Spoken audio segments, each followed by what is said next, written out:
दोस्तों, आज मैं आपसे एक कहानी शेयर करूंगा जो मुझे मेरे नाना जी ने बताई थी। मेरी आप सबसे रिक्वेस्ट है, आप लोग ये कहानी आखिर तक ज़रूर सुनिए। ये बात 2005 की है। मैं गर्मियों की छुट्टियों में अपने नाना जी के गांव गया था। उनका घर केरल के एक छोटे से गांव में था। मेरी उम्र उस समय 14 साल थी और हर 14 साल के लड़के की तरह मुझे भी यही लगता था कि जो मैं सोचता हूँ और करता हूँ बस वही सही है। मैं भगवान में भी नहीं मानता था। एक दिन नाना जी ने मुझसे अपने साथ मंदिर चलने को कहा।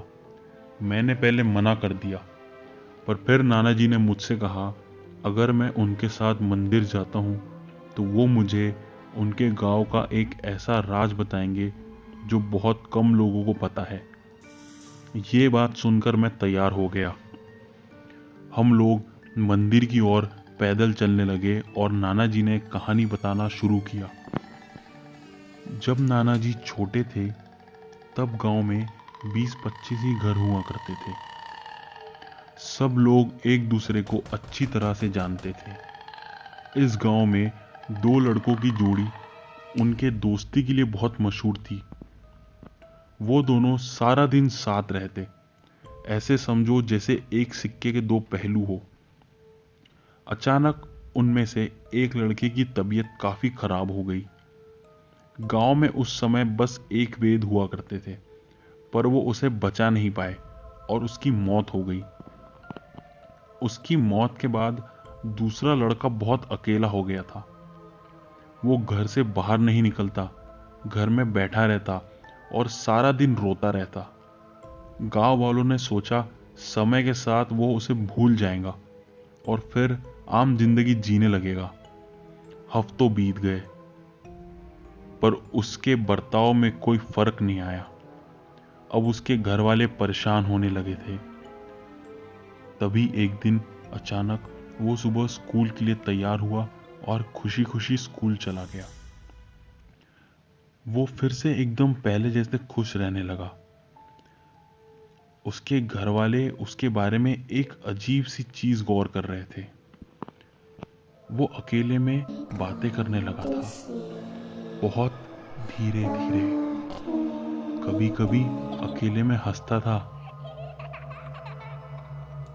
तभी गांव के कुछ लोगों ने उसके घर वालों को बताया कि ये घंटों नदी के पास बैठकर हंसता है, गाना गाता है और ऐसे जैसे किसी से बात कर रहा हो, जैसे कोई हो वहां उसके साथ। इसके घर वालों को बहुत घबराहट होने लगी। जब वो घर लौटा तो उससे पूछा किसके साथ था, तो बोला अरुण के साथ था। अरुण उसका वही दोस्त था जिसकी कुछ महीनों पहले मौत हो गई थी। ये सुनकर उसके घर वाले चौंक गए। उन्होंने उसे समझाया कि अरुण मर चुका है, वो ऐसी बकवास बातें ना करे।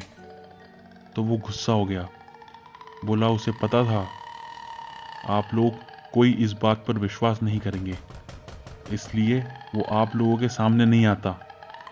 मैं रोज उसके साथ स्कूल जाता हूँ, हम सारा दिन साथ रहते हैं और वो मुझे अपने साथ ले भी जाने वाला है। ये सुनकर उसके घर वालों का पसीना छूट गया। उनके कुछ समझ नहीं आ रहा था क्या करे। उनका बेटा उनकी एक बात सुनने के लिए तैयार नहीं था। उसके घर वालों ने सोचा गांव के पुजारी की मदद लेते हैं, शायद कुछ कर पाए। उन्होंने जाके उस पुजारी को सारी बात बताई। पुजारी तुरंत उनके घर चला आया और उससे पूछा अरुण ने और क्या क्या बताया आपको। तब वो बोला अरुण ने कहा उसे कहीं जाना है, पर वहां जाने में उसे डर लग रहा है। अगर मैं भी उसके साथ चलूं तो उसे डर नहीं लगेगा। वो परसों मुझे लेने आएगा, तब मैं उसके साथ चला जाऊंगा। पुजारी उसके सामने ऐसे दिखाया जैसे ये एक बहुत आम बात है, और उसे पता था कि वो लड़का कितना बड़े खतरे में है। उसे पता था अगर उसके साथ एक बार ये लड़का चला गया तो वो दोबारा लौट कर नहीं आएगा।